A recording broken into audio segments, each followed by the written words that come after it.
Hello Larry, K7HN. Hello Ham Radio live stream, YouTubers, ham operators, shortwave listeners. I'm Günther, DK5ONV. I just want to drop off a quick message, video message, saying happy 200 episodes of Ham Radio Live. Don't stop now! Hello, everybody, wherever you may be, around the world and sea to shining sea. My name's Larry. My call sign's Kilo 7 Hotel November. Welcome back to the shack in Oregon. From the Four Winds, this is Ham Radio Live. Please subscribe. I don't monetize the channel. I do this to give back. And hey, if you subscribe, maybe someone's got an interest in ham radio can join our hobby. Welcome to show number 200. Should be a little different, but hopefully a lot of fun. Strap up those seatbelts and let's get ready to go, go, go. You ready? All right. What you doing tonight? What you doing? Have you heard the world's gone So around the world, crazy? thank you so much for coming to the channel. My goodness gracious, it's great to see you for such a special occasion that honors me more than you, I guarantee it, because I never thought in a million years there'd be 200 shows of anything that I did, so other than commercial radio, so this is really a joy. Thank you for being here from around the world, all the continents that come. You truly do honor me. Thank you for coming. Welcome. Show number 200 is here, and I thank you all for coming. Thank you so much. My goodness gracious, this is really a treat. Thank you. Andy Cowley, first in from the UK. Welcome to the show, mate. Good to see you. Happy Tuesday. My goodness, 4th of May. Wow. Günther from Germany has joined the show. Thank you for being here, Günther. He is one of our YouTube moderators, and he's the one that gave the opening today. That was a very nice thing, Günther. Meant a lot. Thank you for that. Appreciate it. He's from Germany. He's a great guy, a very hardworking ham. We're so thrilled to have him here. Günther, congratulations, and thank you for being part of our show, both you and Tom. Thank you. Yeah. Tom and Günther both are people that help produce the show. So without them, the show doesn't work as well. So we're very grateful for them. So, all right, we're very grateful to have you. Welcome to show number 200. It is going to be a little different. I hope you enjoy it. This is something that is going to hopefully evolve with time. Keep in mind, it's new.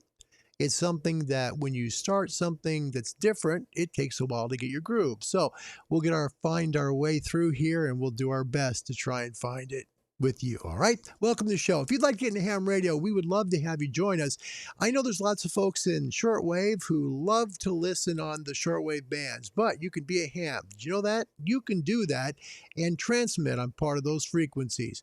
Contact the American Radio Relay League at www.arl.org. That's www.arl.org.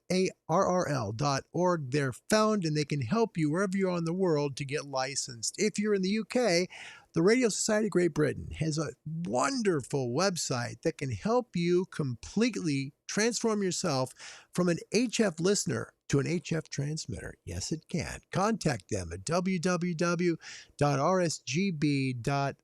If you're up north in Canada, the Canadian folks have a great amateur radio group there. It's called the Radio Amateurs of Canada. Find them at www.rac.ca.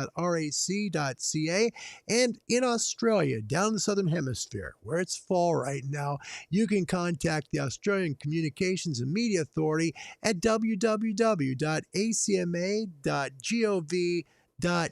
If you'd like to email the show to say hello, call me live here at CQ hamradiolive@gmail.com. Welcome to the show, everybody. It's grateful for me to be here with you. Thank you so much. We're going to be monitoring today on 14.317 during the show. So if there's a segment we can get you in, we'll do that. This is going to be an interesting program. It's going to be a new one. We'll start with welcomes. We'll then go into the news and forecasting information. And I have a wonderful presentation. Steve Thomas, Mike 1, Alpha Charlie Bravo, sent me a nice email. This guy's on vacation. He sends me an email saying, oh, wait, Larry, is that video you showed yesterday? We have a brand new one we just did. I show that. It's really good. And so we're going to show that today. If you liked and learned from the solar propagation video yesterday, I have the updated one. It's just about 2 months old right now, but it's got great information on it, and it's going to dovetail into our propagation forecast to help you understand it. Plus, we'll have some great ham radio and shortwave radio news for you, and hopefully some things to help you get licensed and on the air. Welcome to the show, everybody. It's good to have you. Thank you for coming. Well, we want to thank John. John is our new ham-to-be in Canada, and my goodness, thanks for the congratulations, John. That's very thoughtful. Thank you, John. Thank you. I mean that. Scott, thank you for being here. Howdy from a big action in a small town of North Boston, New York. Scott, welcome. Kilo Charlie 2, Charlie Alpha Delta, thank you. And Gunter, thanks for the congratulations. That's very kind. Grateful to be here. James Stanley, it's not just him, it's him and his station manager together. That's his pup. Station manager on parade. That's Jim. Mike 7, Bravo X-Ray Tango, and Monty. Monty is Mike 7. Now, see, Monty's the station manager, so you got to give him a little love here. That's Mike 7, Bravo X-Ray Tango /K9. Get it? Because, you know, it's his dog, so they're, you know, okay, anyway, yeah. So anyway, welcome. We're grateful that he's here. Thank you. Oh my gosh, you guys, thank you so much. Wow, thank you. What a joy. Mike, thank you for being here. Scott, you as well. Wow. Kevin, it's an honor from you, mate. Thank you. Mike 0, Mike Charlie Lima, it's nice to see you. Thank you. Thank you. Dave as well. Wow, I didn't expect this. Really? Wow. Whiskey Bravo 4, Oscar Romeo Charlie /7. Congrats on the 200 show. Wouldn't have. Oh, Dave, thank you, man. I did not expect this. I didn't. I expected hopefully if you. This is insane. Thank you, guys. I am truly touched by this. Wow. James, thank you for the next 200. Bless your heart. Toby, you made it from Germany. Toby's call sign, Delta Oscar 1, Tango Oscar Bravo. My goodness gracious. It is so good to see you. And this is my brother Bob downstairs, courtesy of the WIFI, which is called Wi-Fi. And Bob, thanks for coming. It's good to see you. Toby says, got me some free time for the special show. Toby, that honors me greatly. It's good to see you, my friend. Thank you for coming here all the way from Germany. I know it's a late night, and you're here because you want to do something nice for me. Thank you sincerely for that. I mean that. All right, we're going to get into some news and information for you to help you on the ham bands or the shortwave bands. Now, shortwave folks, keep in mind, I do get your emails and questions about what's going on and different radios and all that. This information will help you as well regarding shortwave station broadcasting, all right? Propagation information will help you determine frequencies that you'll find these stations on. So please understand, it's not just for hams. Propagation involves us in the shortwave hobby as well, right? Propagation forecasts today. We've currently got an SFI of 70. That number is coming up slowly. Now, that's an important number to look at, the top left, SFI 70. We want to get more of that. The K-index is good at 0. That means it's going to be nice and quiet. That's where we've got 80 and 40 meters with good conditions tonight and a big, big green area below that. Take a look. Now it's here in the Northern Hemisphere. We're back. 6 meter E-skip is open. 6 meter E-skip is open. That's good. Current maximum usable frequency is 18.5 megs out of Boulder, Colorado. So that's the current propagation right now in the world. And really, it will change. And we'll talk about that shortly, okay? We've got some real good information from the Radio Society of Great Britain to share with you regarding propagation in the sun and a whole bunch of other stuff. But I do want to share with you as well some information about the long-term forecast, okay? Long-term forecasting is good, but keep in mind it can be wrong, just like any forecast, whether it be the weather forecast you see on television or this. This is basically a prognostication of what is to come. Let me take a look here. We'll show you. Ted Cook does this. He's K7RA out of Seattle. He reports sunspots have continued to appear every day after April 11th. That's the last day we've seen with no sunspots. Average daily sunspot number rose this week from 35.1 to 47.6. And average daily solar flux also rose from 78 to 79.2. Geomagnetic indicators were quieter, with average daily planetary A index declining from 16 to 10.7. The most active day was April 25th, with a planetary A index of 20. Predicted solar flux over the next month is 77 to 75 and 72 on May 30th through May 2nd, 70 on May 3rd through May 6th, which is right where it is, on May 7th through 9th, up to 72, and then slowly creeping its way up. May 10th and 11th, 74. Should see a solar flux index around 77 around the middle of the month. And then as we roll towards the end of May, we should be somewhere around 75 for a solar flux index. As far as the planetary A index, looks like right now we're going to be looking at basically pretty stable conditions. Planetary A index is 8 currently, and it's not expected to get too out of hand. So currently what they're predicting is 15 or 12, maybe an 8 here on May 2nd, 5 on May 6th, 10, 8, 12, 20, and 30 on May 11th through 14th. So keep in mind, something to always remember when we're talking about solar forecasting, and this is very important. When we come up in a solar cycle, as we're going to see from the Radio Society of Great Britain today, there are more likely chances for solar mass ejections at coronal holes. That can affect HF propagation, which as well this video will describe. However, the solar flux index is important to watch. We want that number to come up. We want it to get higher so that our propagation is better. That's good for both shortwave and people on the ham bands. Let's take a look at the DXPedition calendar currently.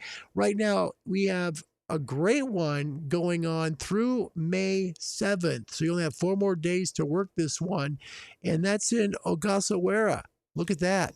Juliet Delta 1, Bravo Mike Hotel, right? That is right there at the very top of the screen. Now, it is by Juliet Golf 7 Papa Sierra Juliet FM, and it is, if you take a look, 40 to 10 meter CW and SSB, plus they're doing RTTY. QSL is okay via Juliet Golf 7 Papa Sierra Juliet Directs. That's where you will ask for your QSL card if you make contact there. In Niger, there's a contest starting on, a DXPedition starting on May 10th. It will end on June 15th. It's put on by 5 Uniform Alpha India Hotel Mike. Now, it's by himself here, and he'll be doing CW on 20 and 40 with a wire antenna. So look for the Niger DXPedition coming up here starting May 10th. On May 23rd through June 5th, Martinique, it'll be an FM, so it's going to be, it's going to be on the upper bands. It's by Oscar November 4, Romeo Uniform, and he's going to be doing some holiday-style operation QRV for some folks over there. If you'd like to get information, you can see it there on the screen. Coming up, May 29th, 30th, there's some good stuff. Look at that. Tonga, that's a big one, folks. Tonga's a big one. Alpha 35, Juliet Papa by J0R QV FM, Tonga Tapu. Now, this is going to be on 80 through 6 meters, CW sideband, FT8. QSL is going to be via OQRS. See the web for details. Dates may change due to the coronavirus. Then looking out quite a ways, June 10th through the 12th, Ogasawara, Juliet Delta 1, Bravo Lima Yankee. You can get information there, as you can see, and it is COVID permitting, as is the one in Alaska. That's going to be a nice one. That's June 30th through July 3rd up in Alaska. How about that? It's going to be sideband, Morse code, some FD8, digital modes from 40 to 6 meters. So that's going to be done by November 7, Romeo Oscar. So that is the DXPeditions report for you. So you can get an idea of maybe some great QSL cards to get in your collection. All right. Folks, we've got show number 200, and we're grateful that you're here. We want to quickly get into the RSGB video, because it is very important with the forecast. It fits perfectly into our forecast. How does that work for the bands? I can tell you personally, I was up most of the night last night, and 40 meters was open very well to the west to me. I made 7 calls, 6 to Japan, 1 to VK. Average distance was right about 6,000 miles. So it is open on 40 at night. 80 is supposed to be much better today because we have a little higher solar flux index and a lower K. So that should be good for you to make some good calls today on your ham radio. Adesh is here. Hey man, nice to see you. Thank you for coming. It's great to have you part of the show. My goodness. Wow. Toby gonna try 80 meters tonight. It should be good. 80 should be very good. Jim is here. Whiskey X-ray 7, Quebec and Colfax, Washington is in the house. Nice to see you, Jim. Thank you for coming. All right, we're gonna go into the show today. We'll play 20 questions. It's gonna be later in the show. We're gonna devote the first part to people already in the hobby. Okay, so we're going to have a very special show by the Radio Society of Great Britain to talk about the current solar conditions and what's to come. Now, there's some important information here that will be left out. This is about an hour-long video, and I couldn't obviously put it in the show. However, it will be put in the description. For the link to the entire video, please click the link in the description. Now, here's the RSGB with a wonderful video about current solar conditions. Hello and welcome to Tonight at 8 from the RSGB. Now, as much as we like to think that our rigs and antenna are the most important part of our station, they don't count for much unless we have the right conditions. And so tonight we're going to find out how to use the latest propagation prediction tools to use the best bands at the best times. And who better to help us than the chair of the Propagation Standards Committee, Steve Nichols, G0KYA. Welcome to Tonight at 8, Steve. Hi, how are you? How are you doing? I'm fine, thank you. Good. Can you just give us a quick rundown of what you'll be covering tonight? Yeah, well, first of all, we're going to have a quick look at the state of the sun and where we are on the sunspot cycle and what's been happening over the last month or so. And then we're going to look at some of the tools that are now available. There's been a switch away from PC-based programs and apps to online apps. So we're going to look at some of the tools that are available for that and some of the recent innovations that the Propagation Studies Committee has come up with. So hopefully by the end of the program, people have a greater idea of what's actually available out there, all three, of course, and how to use it. Excellent. Well, we're looking forward to it. And before Steve's presentation, a reminder that if you're watching this on Monday, the 1st of March, then this is live. And you can ask questions and add comments on either BATC or YouTube at any time during the presentation or straight afterwards. Please include your first name and call sign, if you have one, within the message. Also, please note that you can make this video stream fill your screen on most devices, usually by double-clicking on the picture or pressing the full screen button. But now it's time to go back to Steve and find out how we can get the best from the latest propagation tools. Excellent, good. Right, well, let's get started straight away then. And the first thing I want to do is talk about where we are in sunspot cycle 25 or solar cycle 25. And if you look at this graph here, you'll see that we're right at the bottom there. In fact, we should be climbing out of the sunspot minimum. And in fact, we did have a little bit of an upswing in December, and people were getting very excited, but it's just been very, very flat ever since. But we are, as I said, climbing up the steep part of sunspot cycle 25. And normally, I say normally, what happens is that we climb out of that very, very quickly. So I think over the next couple of months, we should see a big, big swing up towards actually getting some sunspots. So we might get some propagation if we're lucky. But if we have a quick look at the sunspot cycles over the last 400 years, you can see that there was a Maunder minimum in kind of 1650 to 1700. there was a Dalton minimum around about 1800. We had a big maximum in the mid 50s. And everyone's been saying, well, are we heading for a sunspot minimum again? Well, no, we're not really. I mean, there have been lots and lots of reports in terms of what's the next cycle going to be like. And the consensus is we're not dipping into another morning minimum, despite some people's doom and gloom. I think that this cycle 25 will be similar to cycle 24. That is not outstanding, but certainly not a morning minimum. We had the minimum in December 2019, I think, and it's going to be slower, lower luminosity, lower activity at maximum, consistent with the downward trend we've seen, but certainly not a Maunder minimum. There have been one or two reports recently that cycle 25 could be a record breaker. Now, I don't quite know where these people get these ideas from. Well, the scientists get them where they want, but I think the consensus is over about 60 different opinions is that it's going to be similar to 24, but not fantastic. Anyway, I thought we'd just talk about that before we move on anyway. And this is what the sun looks like at the moment on the left. And in 6 years' time, that's what we'd like to see. Lots of sunspot activity.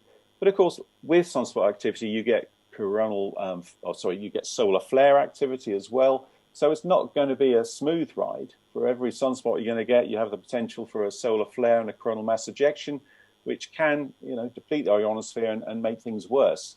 So be careful what you wish for. That's all I'd say. Now, the other thing I just want to talk about is the solar wind. The solar wind, or the fast solar wind from coronal holes, has been a dominant disruptor of HF communications over the last couple of months or so. Well, actually, over the last year or so now. And the thing is that the solar wind is, on the whole, a disruptor of HF propagation. It can reduce maximum usable frequencies, can cause some pre-auroral enhancements. But on the whole, it's a bad thing. In fact, we spotted this today. I don't know if you noticed that the K index went up to, I think it was 6 I think it went up to, which was due to a fast solar wind coming from a coronal hole on the sun's surface. Luckily, it's recovered quite quickly, but I want to imagine that it could take a day or so for the ionosphere to totally get back to normal. If you're interested, you can see the sun in ultraviolet or near ultraviolet, or sorry, extreme ultraviolet, get right a minute, or near to X-ray almost, at solarham.com. One of the SDO, Solar Dynamics Observatory, images is taken in extreme ultraviolet, and it's this one I've indicated here on the map or the diagram. And it shows these dark areas, which are coronal holes on the sun's surface. Now, a coronal hole is an area with an open magnetic field line. They're less energetic, open magnetic field lines, which means that the solar plasma, if you like, can flow out from the sun. And that's what gives us these fast solar winds that we've been seeing recently. And how fast is it? Well, somewhere between about 350 and 550 kilometers per second. I always have a job to get my head around this. 500 kilometers a second, that's like from here to the other end of Cornwall in a second. That's fast, and lots of matter as well. I mean, it's essentially plasma when it leaves the sun, and it can cause disruption. This is an image that was taken earlier, and you can see this coronal hole marked as number 28. That was what caused the K index to rise this morning. And you'll see we've got this other one marked as 30 now coming around the sun. It's on the solar equator, so it's going to be facing us in about another day or so's time. And then about 2 days after that, I would expect that the K index will go up again. So, I'm sorry, it's going to be pretty disrupted time this week in terms of solar activity, I think. So just to see, how long does it take for this solar wind to hit the Earth from a coronal hole? Well, if we take the distance from the Earth from the sun to be 149.6 million kilometers, and the speed of a coronal mass ejection, or the solar wind in this case from a coronal hole, 400 to 800 kilometers per second, it takes about 2.1 to 4.3 days for this material to hit the Earth. This is why it's a little bit tricky trying to do predictions, because we know that if the coronal hole is absolutely spot on facing the Earth, it's going to be 2.1 or somewhere between 2.1 and 4.3 days later that this stuff's going to impact the Earth. But whether it's 2 or 4, we don't really know until it actually hits us. And so that's the problem with it. We don't know how fast this solar wind is going to be until it first gets picked up on one of the satellites or the spacecraft that are out there, and then we get a good feeling for it. Also, it depends on what we call the direction of the BZ. Now, because it's plasma, it has a frozen-in magnetic field. It actually has a magnetic field as it comes off the sun, and that's frozen in, so it's set at that point. Now, if that solar wind has a BZ that's negative or south pointing, it couples more easily to the Earth's magnetic field, and that's when you get these big K-index rises that we've seen today. If the BZ is pointing north, it doesn't couple so easily with the Earth's magnetic field, and it has far less effect. So what we're looking for really is coronal holes, solar wind. We need to know the speed, and we need to know whether its BZ is pointing north or south. And if you have it like it was today, with a strongly pointing BZ is pointing south, that more easily couples, and we get disruption. There you go. So if you want more information, I'll have the entire video, and it is well worth the watch. The Radio Society of Great Britain put it out about, I think it was March 1st. Yeah, March 1st. So that's very current information. We'd like to thank the Radio Society of Great Britain for amazing work again. They are absolutely spot on in the world of amateur radio. Thank you to them sincerely. All right, we're going to talk also today about a wonderful product. If you've worked on the internet and you've seen software-defined radios, you might find it on, if you've searched, let's say, for example, Web SDR, right? Or you've maybe found Kiwi SDR. That's a version of it as well. Now, we're going to talk about the latter, Kiwi SDR, where you can have your own SDR on the internet that people from around the world can check to see if they're being heard where you are. Think of it like a beacon in a way. They can see if they can hear their signal from your QTH. Plus, it gives shortwave people a chance to tap into your radio from your antenna and hear exactly what you can hear. It's a fantastic product. We're going to talk about that later on in the show. But first, before we do that, our passion is always to try and help people get licensed here because we like to get them on the air. The goal originally was 19 because it was 19 years that yours truly didn't know they took code out. I just couldn't learn it. I was dyslexic. But remember, when I started learning code, it was on a record, and learning Morse code by record is not a great way to learn. There are wonderful products made today. For example, MFJ makes a terrific product here. This is the 461. It's a portable CW reader, and there's also one that they make that's fantastic, and I highly recommend this. This is actually made by Vectronics, which is a part of MFJ. This is called the Professor Morse. You will learn Morse code with this device in 30 days. I mean that. It's a wonderful product. It's the PMT 228 by Vectronics. It literally fits in your pocket. It will give you Farnsworth. It'll give you the Koch-Farnsworth method, or just, give you words and sentences that you can figure out yourself. Find this at mfjenterprises.com. So we're going to have some information for you on that Kiwi SDR, how you can get one, how you can put one on the air at your QTH so people can access it on the internet and hear their ham shack transmissions, and folks that are in shortwave can DX, not only on the HF bands, but also on medium wave. That's pretty cool. Before we do that, let's get into it. It's time to help get people licensed, help get people motivated to get that ham radio license, because that's what we do here, right? We're going to start out playing 20 questions. This is the UK test first. It is called Foundation. In the United States, the test is called the Technician. These are the first 2 licenses in each country to get you a ham radio license. That allows you to transmit and get yourself on the air, okay? So let's try it. Start it out first for the United Kingdom. This is the foundation license, which gets you started and helps you to get your first ham radio license, okay? First question, the algebraic or circuit symbols of electrical pressure, current, and resistance are? The answer is V, I, and R, all right? Resistance is always remembered as the letter R. Okay, simple to remember that one. All right. I is the one that confuses people. I is current. Okay, so if you remember I being current, you'll be okay. V is voltage. Remember, voltage is pressure. Think of it like a water spigot out of your faucet in your kitchen. You pull up on the handle and the pressure forces the water out. That's voltage. The amount of water that comes out that pours into maybe it's a mixing cup or something, that's your current. The resistance is what forces the water out of that thing once you overfill it. So there's your resistance. So remember, it's V, I, and R. Next question. The frequency of a simple transmitter is defined by which stage? The answer is an oscillator. Oscillators basically make a simple transmitter work, okay?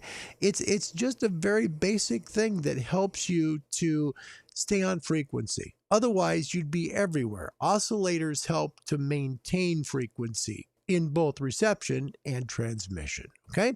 Next question that's on the United Kingdom Foundation license today for 20 questions reads, the braid screen and coaxial cable must be connected to the outer. Now, this is important to describe because it's kind of not well worded.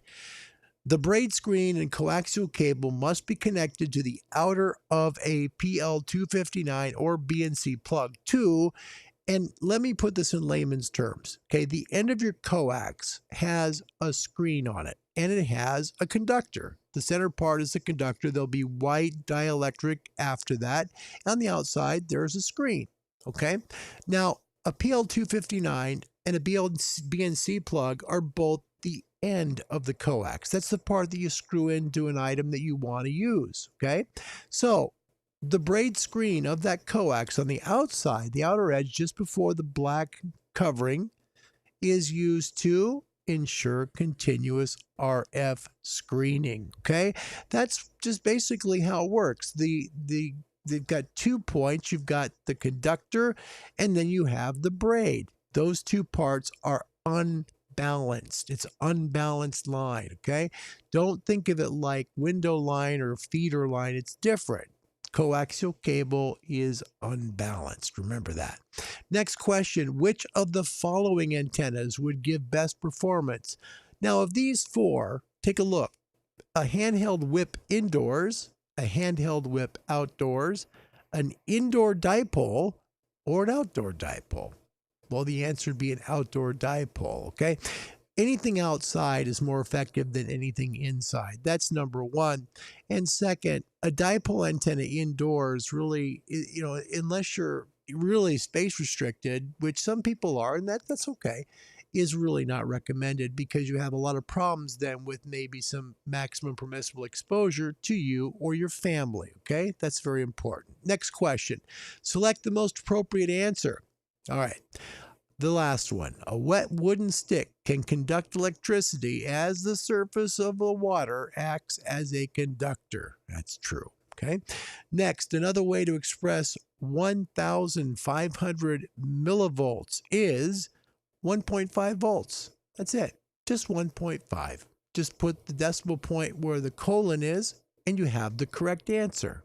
A lot of times people get nervous about, different conversions, and it's sometimes just like think about what it is. Milli is 1,000th, kilo is 1,000.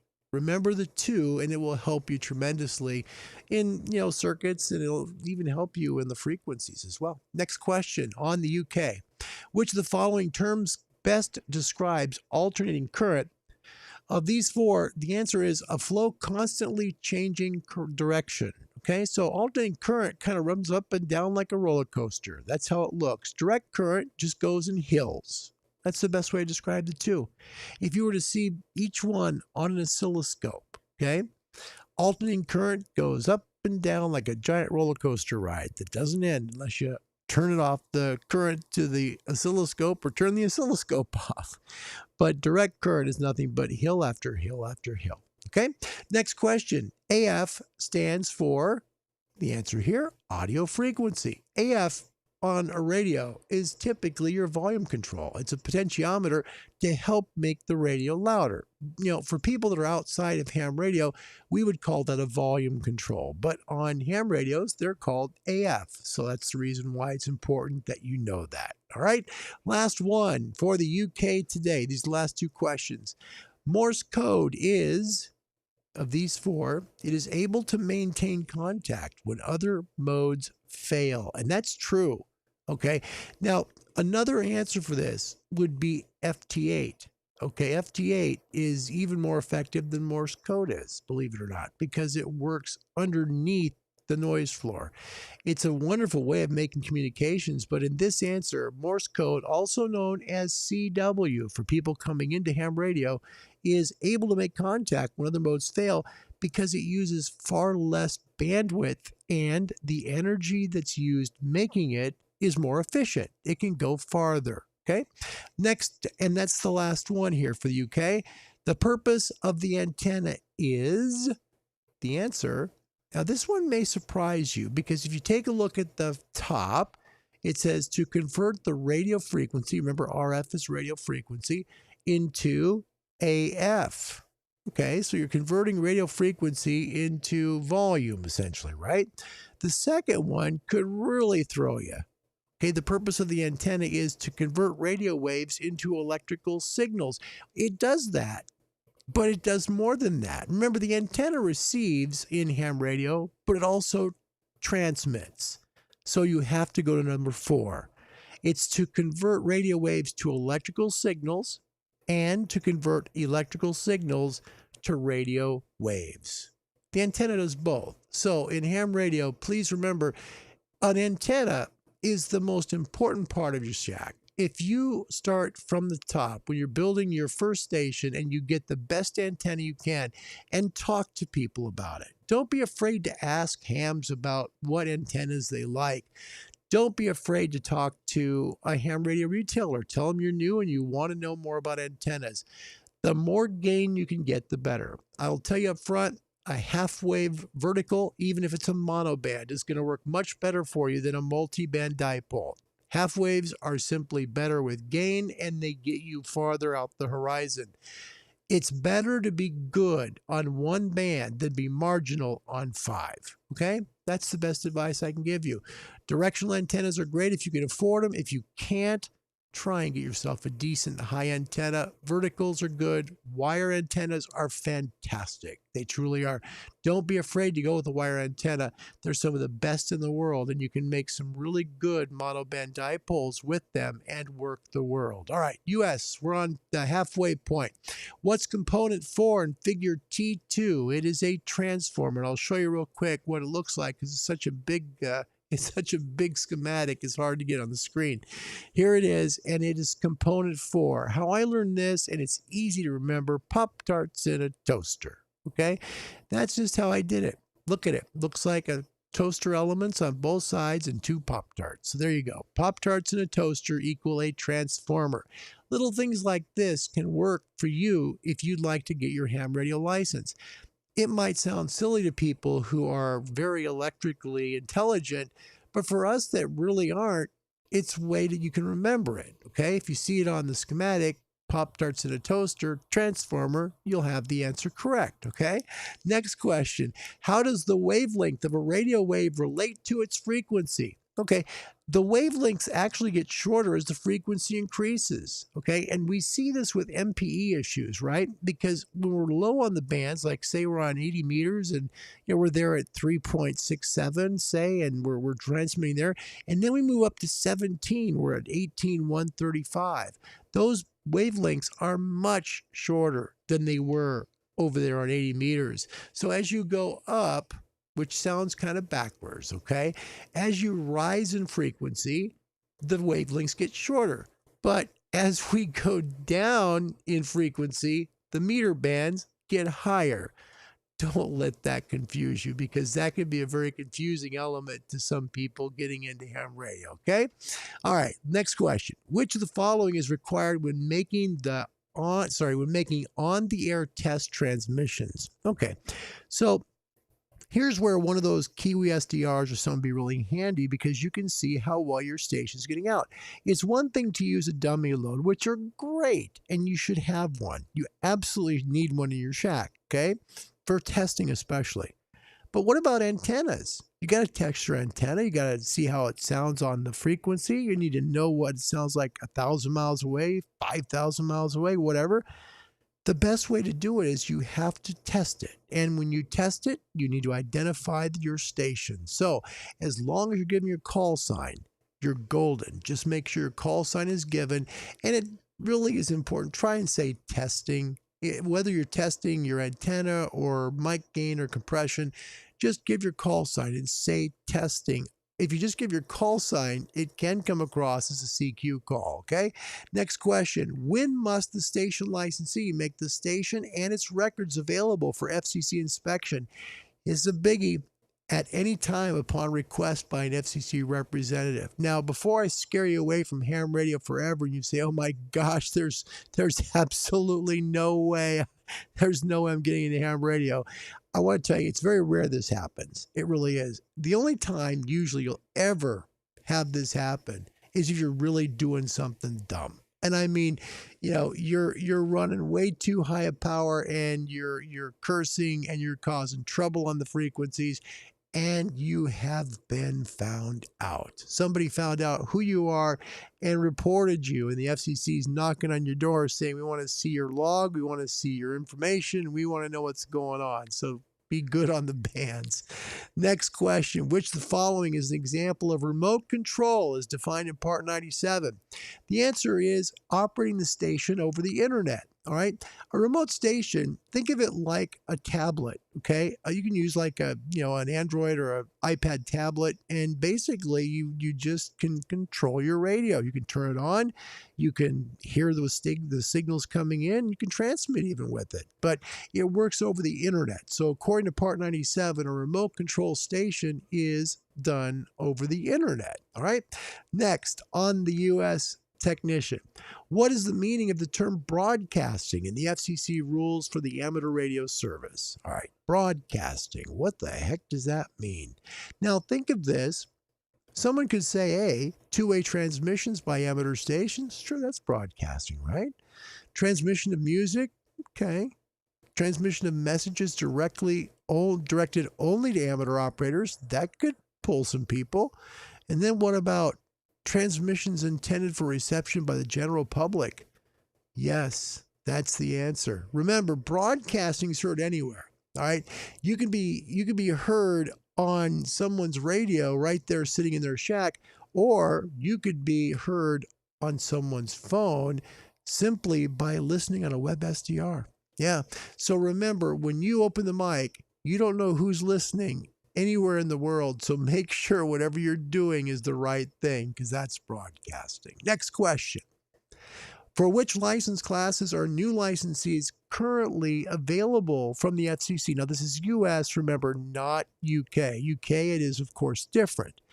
In the U.S., the license classes that are currently available licensees include technician, general, and amateur extra. All right? Now, to put things in very clear terms, you can go from 0 to extra, meaning you can take all 3 tests at the same time. Now, the nice thing about it is if you do it that way, you're not going to pay the test fee 3 times, meaning you're not going to pay to take the technician, go home for a while, then come back, take the general, pay the test fee again, and then pay the test fee again for the extra.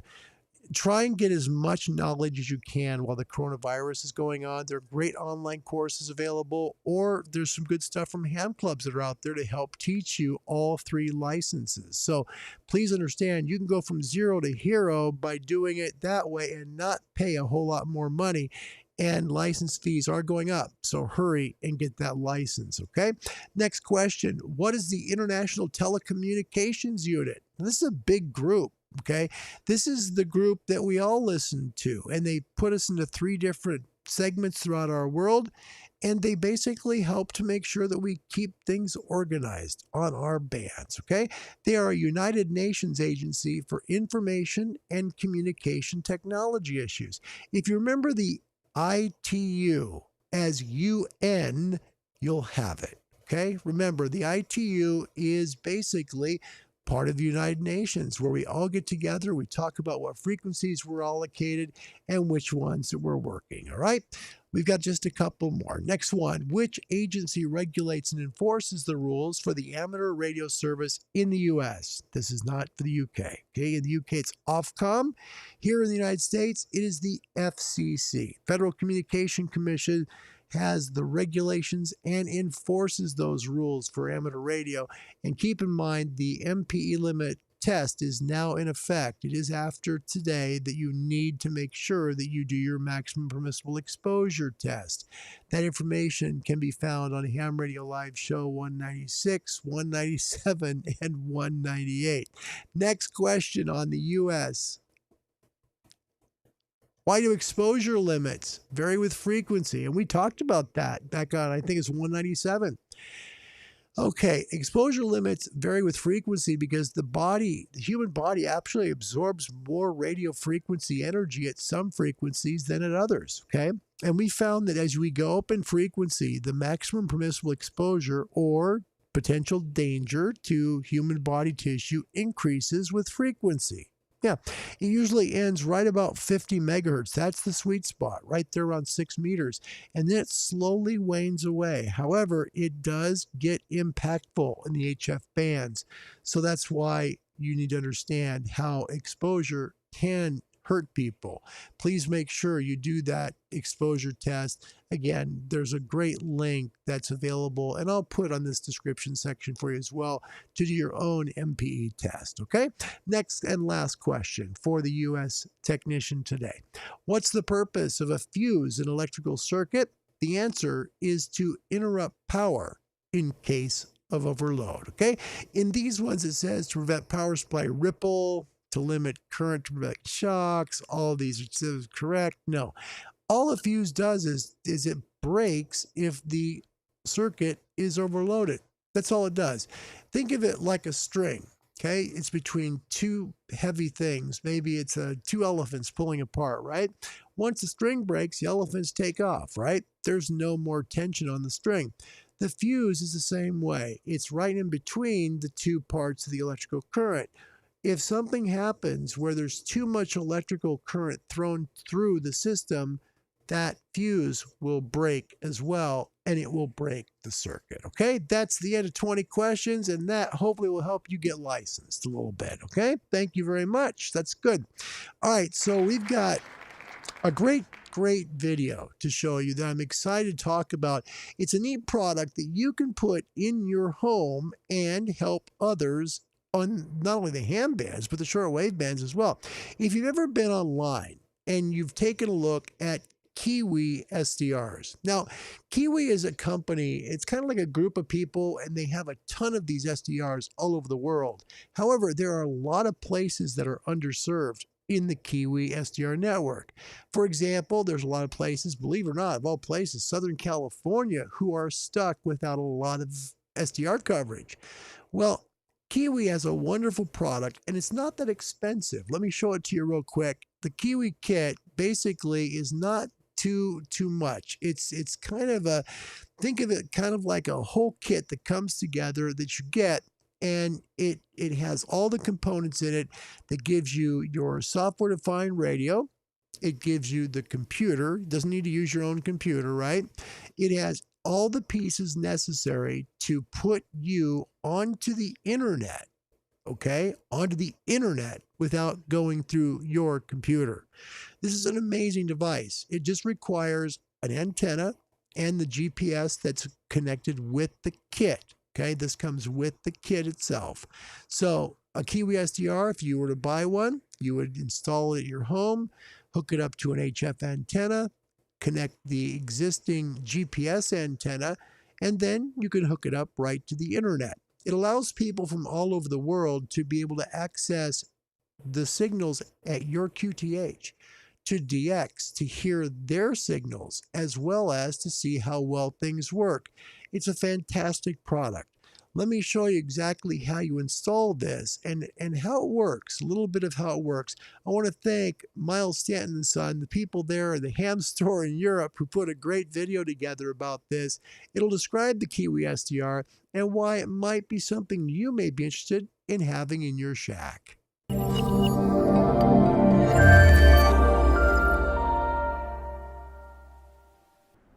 Hi guys, I'm Gary, M0TIG.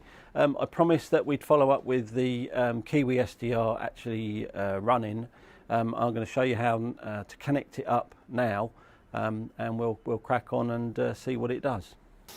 Right, okay, this is, we've spoken, we did an overview of the video, and we spoke about what you get basically in the box, and this is, I promised I'd show you how this worked and connected together.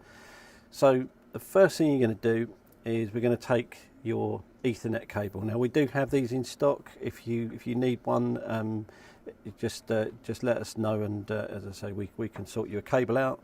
First thing you're going to do is you're going to take that and you're going to plug that into your router. Okay, now this is a switch before anyone spots.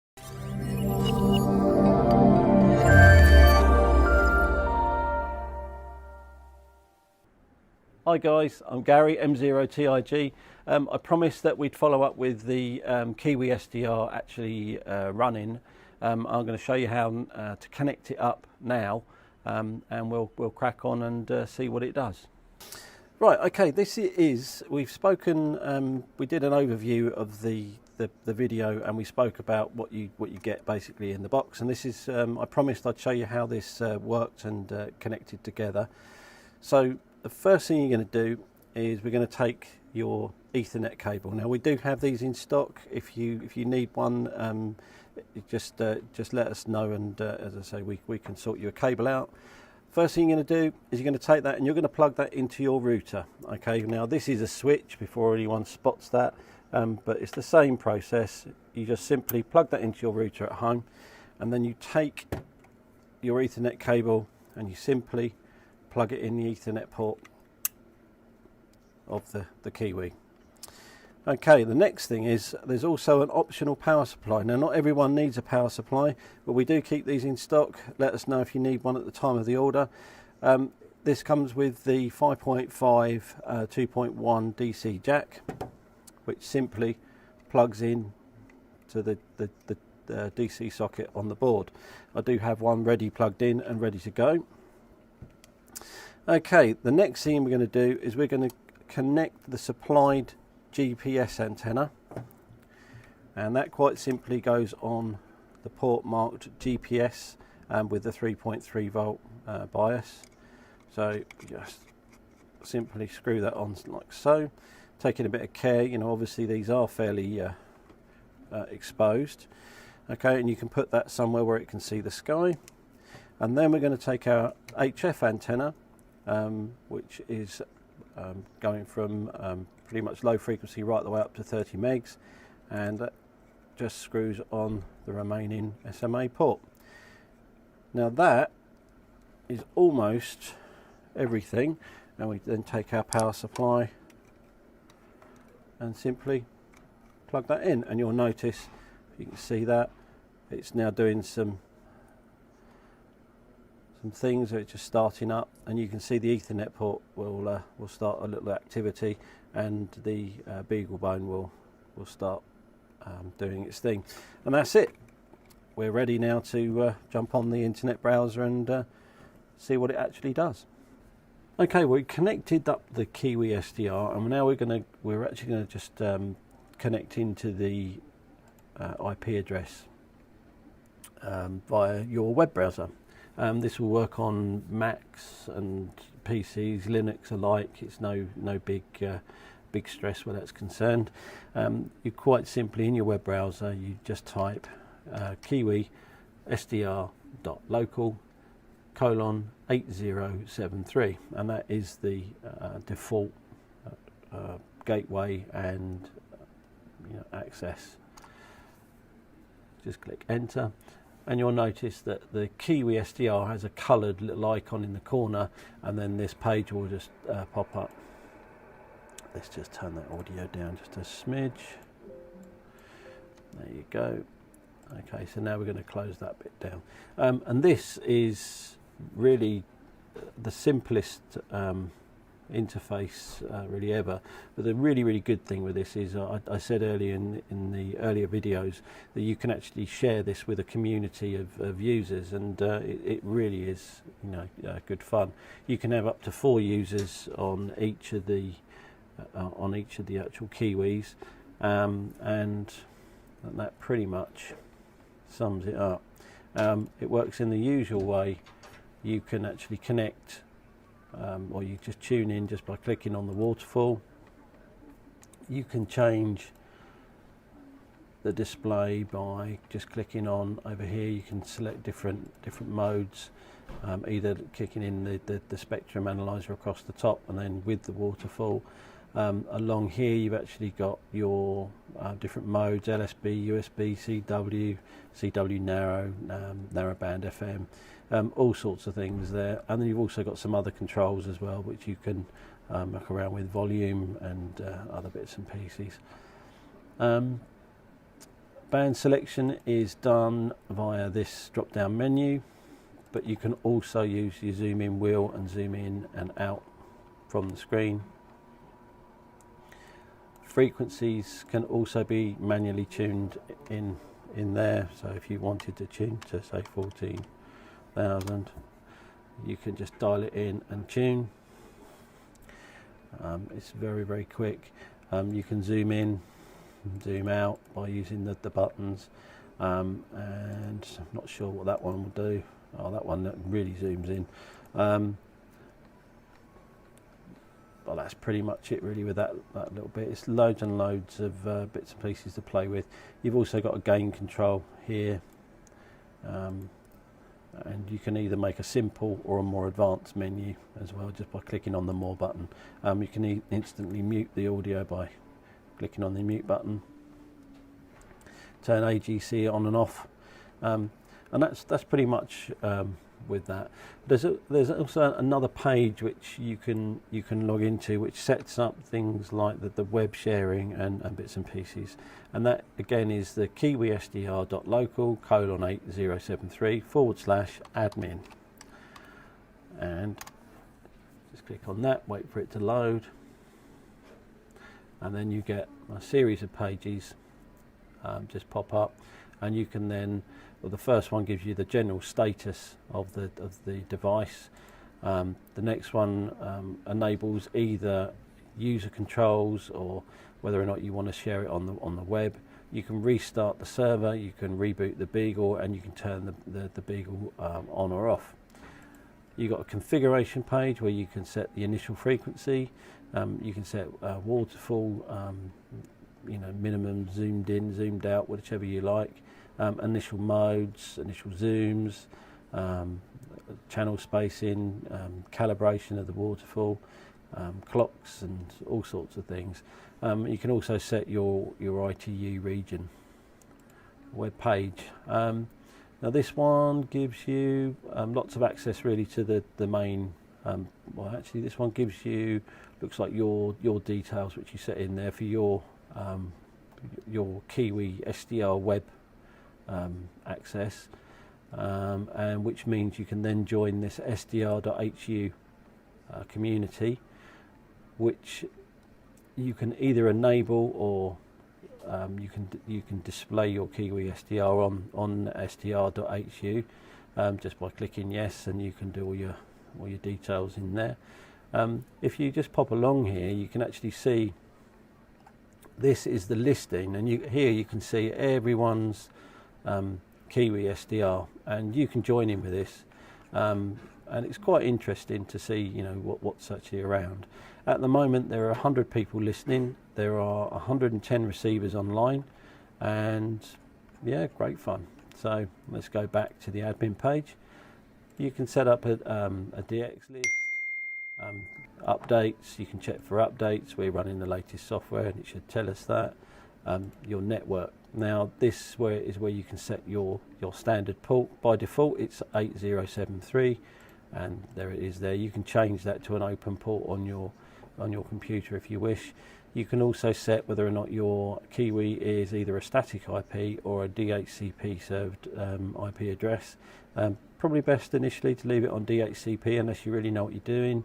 The next one gives you the GPS data, and you can see here we've actually found, it looks like it's seen some satellites at the moment, or at least one, and it's giving you the strength of that satellite. Now that antenna is sitting on the desk in front of me, so that's not going to give a great reception. We've also got a log file which you can read through, and it tells you if there are any errors and all that sort of stuff and what's gone on. Extensions, not really sure what this one does at the moment. You'd probably have to read through the manual on that one. And then obviously security, you can then set passwords and bits and pieces, and that pretty much sums it all up really. It just leaves you guys really to go and have a play. So I'm going to carry on now and work my way through this, and that pretty much sums it all up. I'd like to thank Martin Lynch & Sons for a fantastic presentation about really what the Kiwi SDR is and what it can do for you. Now let's take a look exactly at what the current map is for the Kiwi SDR. It's very interesting if you think about it, because the Kiwi SDR essentially is one of those things that is available to anyone throughout the world. If you have internet access, it's very easy to use. All you need to do is simply plug in to your Wi-Fi and the GPS at the window. So when you do that, you're able to do some very good stuff. The current SDR map looks like this. Take a look. We've got a lot of them throughout Europe, but take a look at the areas that are underserved. There are plenty of those areas underserved here that are in Europe. As we move throughout down to Africa, look at how much of Africa does not have any SDR service whatsoever. Okay, think about that for propagation. Take a look at the Middle East. Take a look at parts of Asia. There are very large areas that are underserved currently in the world that could use an SDR for people to be able to hear their signals, as well as to determine propagation. It's great to use reverse beacons, don't get me wrong, I understand that, but my point is, this is an underserved area. If you live somewhere around here, it might be a good idea to get one. You could certainly help people in the ham radio community by doing so. As we continue to go down towards Australia and the South Pacific, you can see that much of Australia is covered. Okay, New Guinea is not. However, New Zealand has good coverage. And we've got areas of the South Pacific, of course, that are very open, that don't have any SDR service. If you live somewhere, say around Samoa, American Samoa, that's a good place. Marshall Islands, Cook Islands, Guam, those are places that would really be helpful to have an SDR. If you're up into the northern part, say around Siberia, or in the eastern part of Asia, you can see that there's not many of them there as well. Now, when we head more towards the east and head towards North America, you can see most of it is covered. However, in a lot of areas in North America, there is wide openings still, and you could help people to put a WebSDR at your location. Notice most of Mexico is open, and as we head towards South America, there's the areas that are served there to find out about WebSDRs that people can, connect to be able to try and help you know what contacts you can make when you're in either ham radio or DXing in shortwave. There you go. All right, we're going to also today, by the way, because we kind of did the Kiwi thing, we're going to play my favorite sign-off of all time. Let me tell you the story about the sign-offs. When I was a child, I was a kid that always grew up early getting up, and I would get up and watch the TV stations come on the air. I was that kind of weird kid. I just loved that stuff. And my brother was always the person who would be usually asleep at night with his head down while the test pattern was on, or there was static because the national anthem had already played and the sign off had already run off. It didn't happen all the time. It happened sometimes. But my point was, it seemed like our house always had the sign on and sign off come on every day in those four walls of that room. So sign offs to me are really important. It's a nod to broadcasting. And it's a nod to broadcasting that's really going away quickly. And that's unfortunate. So we look back at those sign offs with fond memories. So today's will be from New Zealand. It'll be the Kiwi SDR, the Kiwi sign off. So, all right, we're very glad to do that. Let's say some quick goodbyes to you folks, and thank you so much for being a part of Show 200. I hope you enjoy it. A little more for people who are in the radio hobby, and I hope that you'll enjoy what's coming up. It'll be very much similar to that. Tom made one of the funniest comments of the whole show. Radio is cheaper than a girlfriend. I tell my missus it usually means I can buy a new radio. That's fantastic. That's true. Yeah, I just try not to say anything. I try not to do that. So anyway, it's just better. I say, I live longer and I eat better by just, being grateful for what I have now. That's where I'm at here, at least. Thank you very much for all your kind comments, for all the thoughts and all the wonderful wishes. Man, I never expected that today. I was just grateful to do it. I never thought we'd hit 200. I want to especially thank Steve Thomas from the Radio Society of Great Britain. His call sign's Mike 1 Alpha Charlie Bravo. And Steve, if you're watching, doggone it, would you please get back on vacation? Steve was watching yesterday. We didn't know that. Steve's a very big guy up at the Radio Society of Great Britain, and it was an honor that you watched the show.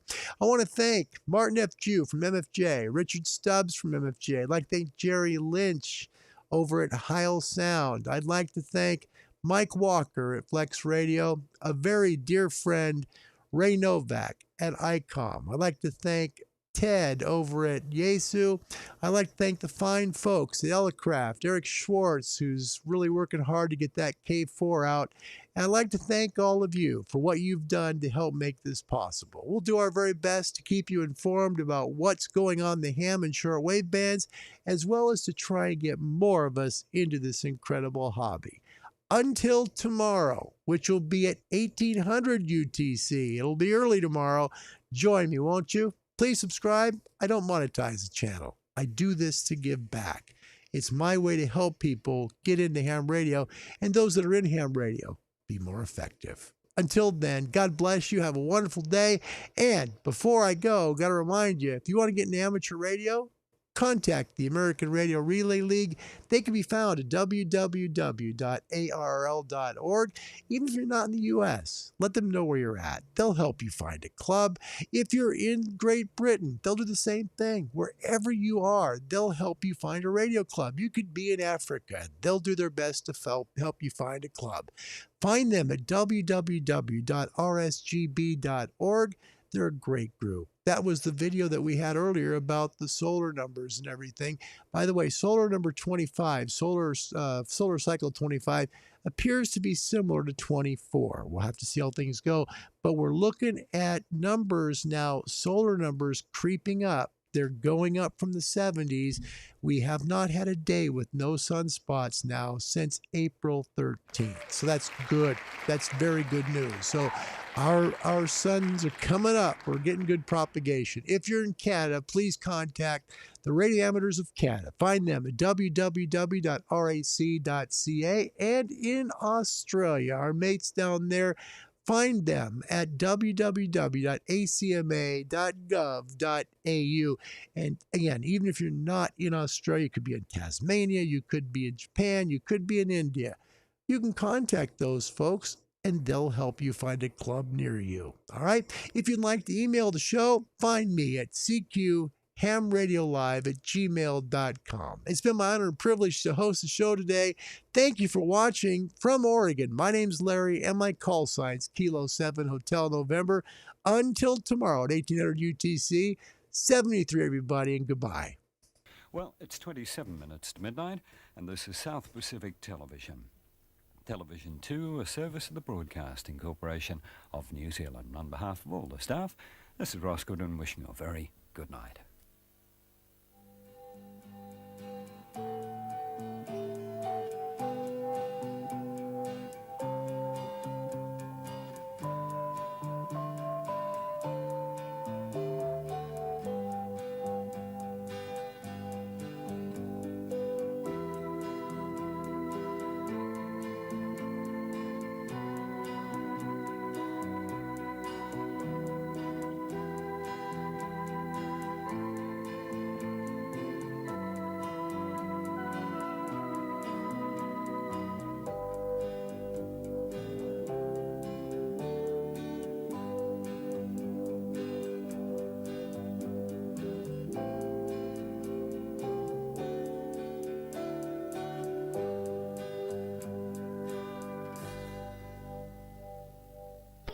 That's